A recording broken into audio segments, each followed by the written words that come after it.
Hey guys, Lizardlea here for Autumn Dream Day 6. Pull that back. There is the progress from day 5. Right, it was really vibrant for a second there. You could actually see the cut. There we go. That looks a lot more like reality than that. Right? Yeah, it's like a vibrant orange. It's so cute. So, I have a brown and a black. Or a really, no, that is a really dark brown. I'm lying. That is not 310. So, and then the outlining, of course, the back stitching. Sorry, it is only 6:11. So, I woke up very recently. I brushed my hair from what it looked like when I woke up. So as long as I remember, I'll put that at the end. Because I thought I looked hilarious, so. Yeah. I'm going to take a picture of this and then start cross-stitching. I did not take one yesterday. Yeah, I'm sorry. It's just me again. I know, it's terrible. Everyone misses David. I also miss David. We haven't broken up or anything. It's just we've been so busy, and it's already Thursday, and I would like to have the narration done so I don't have to worry about it. Right now he's been watching his dad's, so that's why he's just not home at all, pretty much. So, yeah. I'm just going to continue with the questions I left on last time. 45. What do you wish for the world 10 years from now? More work on climate change. Like, you know, so many people think that they can change the world overnight, but it does take time. And unfortunately, I do think it will take more than 10 years to get any kind of progress towards the better for climate change, but that is definitely something to wish for the world, at least. I hopefully will still be alive in 10 years, so having, you know, a cleaner planet and everything, it would just be good. That is never going to be a bad situation for us. 46. What really gets on your nerves? People telling me to calm down. Like, especially because I want to say every single time someone has said that to me, it's when I'm heated, you know, or when I'm like excited about something, when I'm getting loud. They're like, oh, calm down, calm down. And I want to say that even if someone says it jokingly, like, whoa, Liz, calm down, it still gets on my nerves, but not as badly.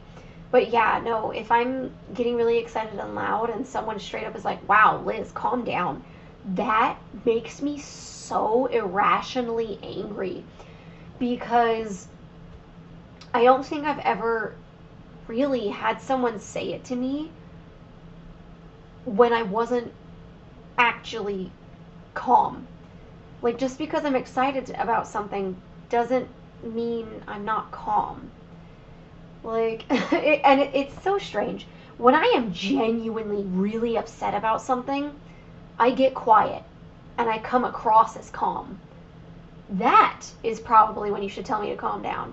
But honestly, it just makes me more angry. So, yeah, I really hate when people make the assumption about whether I'm calm or not. Like, I remember when I was younger, you know, guys especially would be like, whoa, are you on your period? You know, to me, to other girls, whatever. And that always made me mad. Excuse me. It always made me really mad, because it's like, I am allowed to get emotional and upset about things, and it doesn't matter if I'm on my period or not. Like, you know, guys can get upset or pissed off about anything that they want, and it's never a big deal.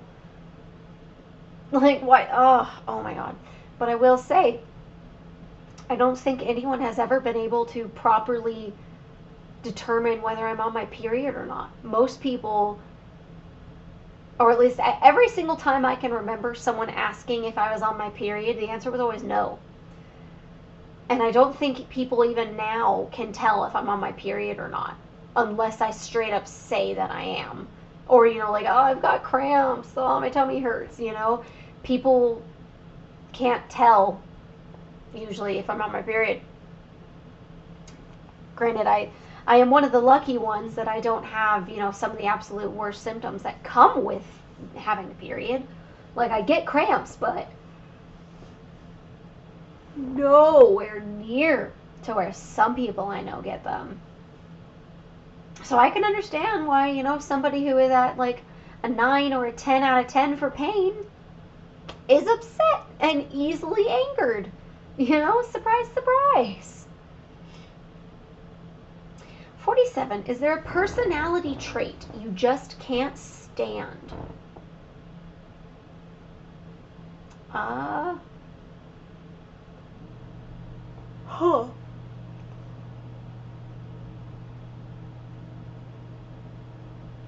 I'd say like obscene levels of overconfidence. I don't like that. I will say, I'm a typical woman. If you were to put two people in front of me that are really confident, I would probably have a worse opinion of the woman than the man. Just because, that's what society has molded me into. But I still wouldn't be super fond of the guy. Like, I'm not big on people that are, like, hyper confident. Just because it's, like, I mean, maybe it is a jealousy thing because I'm not super confident in myself. But more often than not, it feels like, I don't know, bravado, like, it's over the top. It's too much. Like, I feel like there is a difference between confidence and, oh my God, I lost the word. Arrogance. There we go. Arrogance. Because there are some people who are just so freaking arrogant, but they don't have the skills to back it up. And like, oh, it makes me so angry. I can't stand it. But on the flip side, I also don't like people who only ever have negative things to say about themselves. Because it's like, obviously I'm hanging out with you. I like you. There's something in you that I like. I don't want to hear you putting yourself down. I'm sure there are horrible people out there who it makes them feel better for their friend to always put themselves down, but that doesn't make me feel better. It makes me feel worse because I'm like, my friend thinks that they're not worth something. I haven't fixed that. I haven't made them see that they're amazing. What's wrong with me? I don't know if that makes sense. 48. What book has impacted you more than any other? I feel like I already had this question. Didn't I? Maybe not. Maybe my mind is just, being crazy.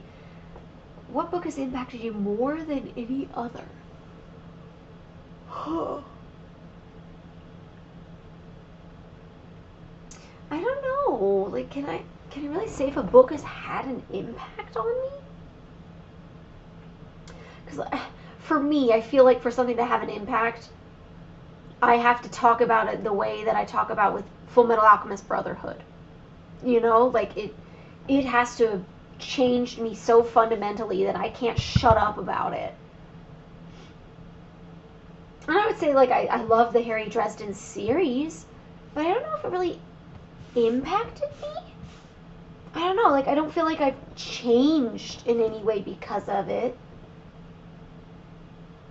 I don't know. I mean, I will say, like, a lot of times when I'm thinking about books that I've read a billion times, Sesame Street's Grover with the monster at the end of this book, I loved that book growing up. My mom would read it to me all the time. And I also really loved, it was also Grover, Um, oh my gosh, what was it called? I don't remember what it was called, but it was like, Grover would put up a picture, or like he'd hold up a circle and say, put your nose on this, put your elbow on here, and you just have to touch the book in really cute ways, and I loved it. And Grover was not my favorite, but he's blue, and I feel like that's important.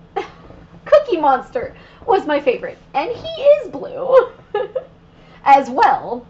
I made it sound like Grover was not. No, they're both blue. Okay. 49. What's the last meaningful book you read?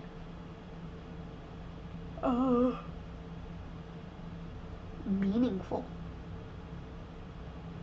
Right now I'm thinking of Terry Pratchett's, what was it called? It's not Press. What the heck? I don't know what it was called. It was the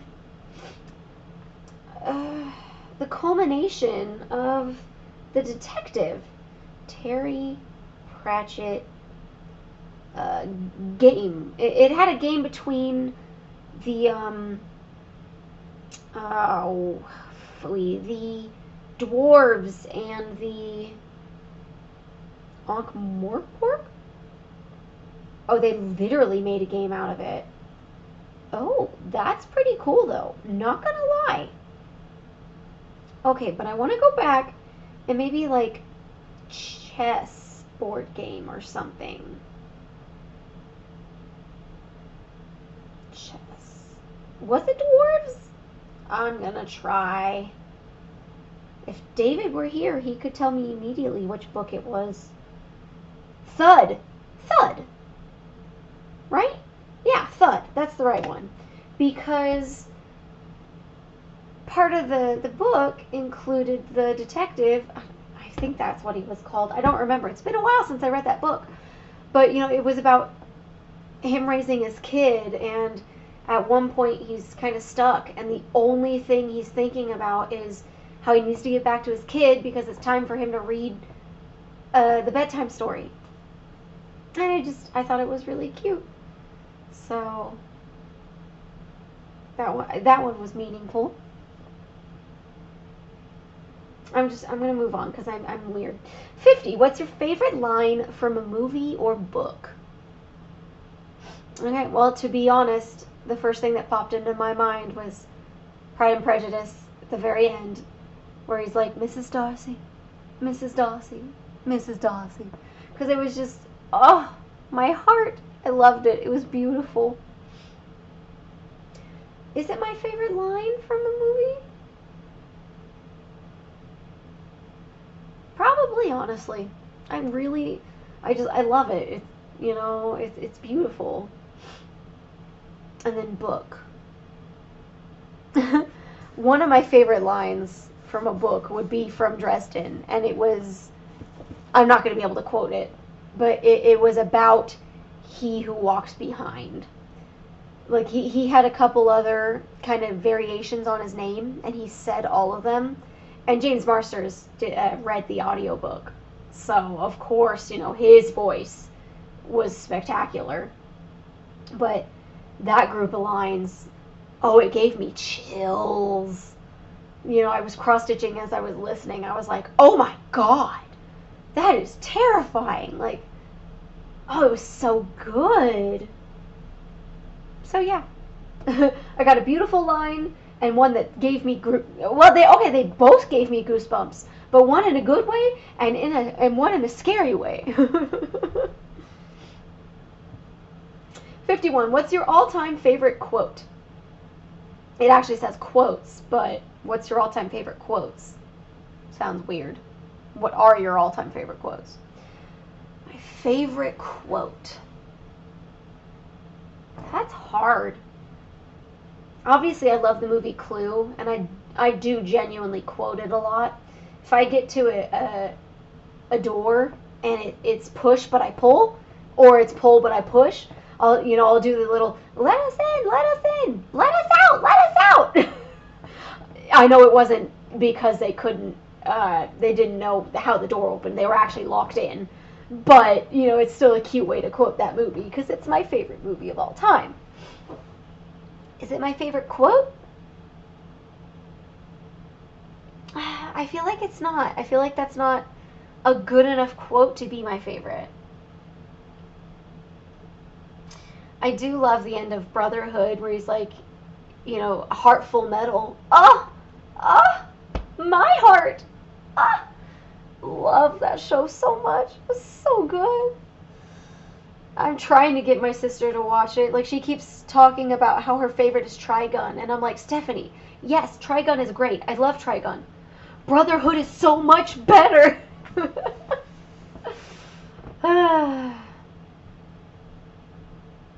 Anyways, 52. What's the last thing you did just for yourself? Play Baldur's Gate on my own. Obviously, I am playing it with David as well, but there are times when he wants to play Armored Core, or, you know, he wants to relax, and I'm like, but I want a Baldur's Gate, and I'll play on my own. I don't care. I've put almost 700 hours into the game at this point, I think. You know, I could open my Steam. I have put, 654.5 hours. So I'm halfway. Or not halfway. I'm halfway from 600 to 700. How's that? 53. If you could do something mischievous without anyone ever finding out, what would it be? Okay, so mischievous, to me at least, is like a practical joke, a little prank. Something that isn't actually going to hurt someone. So me slashing someone's tires is not something mischievous. Me putting a cone behind their car so when they back up, they bump something and they're like, wait, what? And then they walk out and see a cone and they're just like, what the heck? But no one or anything is actually hurt. That seems more mischievous to me. I don't even think I want to do that, though. Like, that's still, like, that would give me a heart attack, so I wouldn't want to do that to someone else. Huh. What would I do without anyone ever finding out? I don't know. Honestly, I feel like I'd want to do something, like, cute and kind-hearted. You know, like, I've seen pictures or videos or whatever of people making scarves and hanging them on light poles and just, you know, like a sign that says, take one if you need it or if you're cold, you know, any reason. And I mean, you could kind of say that's mischievous. You know, you just go out, you leave something really cute that could potentially save someone's life. Like, if it's cold enough, that scarf could make a difference. You know, anything to trap the body heat. Now I'm making it really serious, which I feel like is taking away from the mischievous aspect of it. I don't know, basically. I'm going to leave it at that. I don't know. 54. In what circumstances is it okay to commit a crime?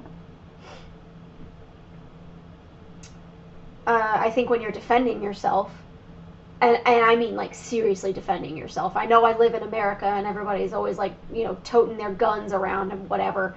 I'm not okay with you just shooting any random person.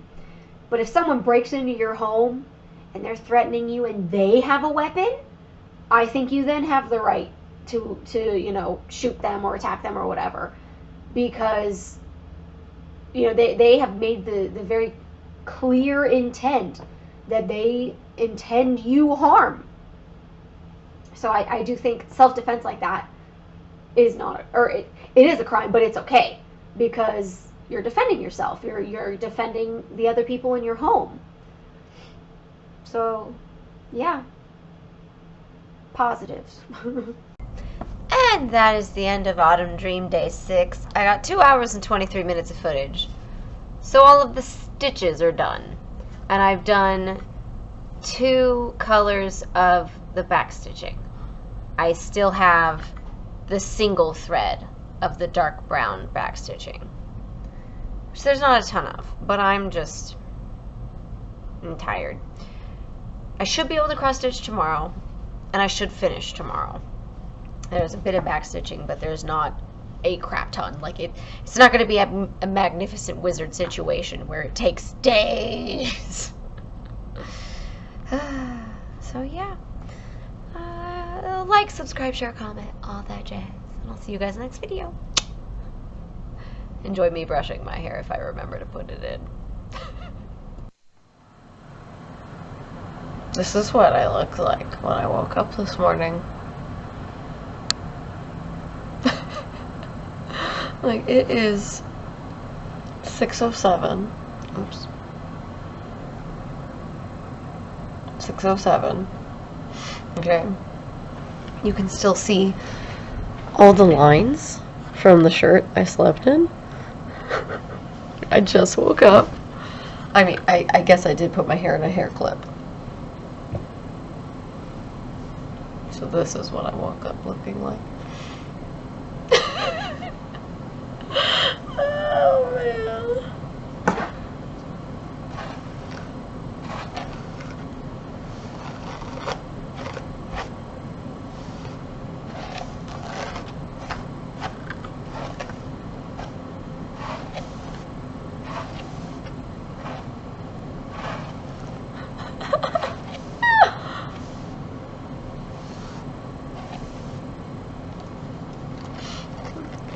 Pulled out a couple hairs. It's not that bad. But this.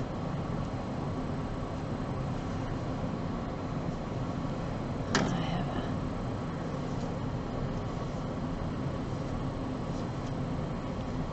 a... Alright, alright.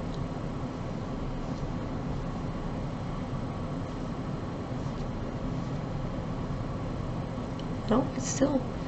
isn't going down. I don't have a sink over here, so I can't use water like I normally would.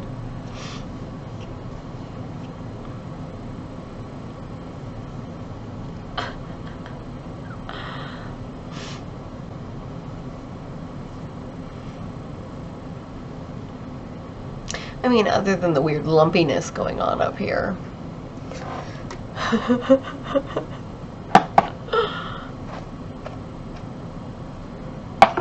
Oh, I just made it worse.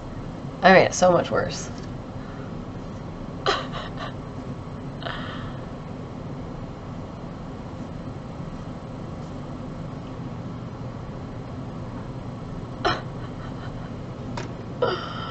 Oh, man. Oh, I'm so easily entertained.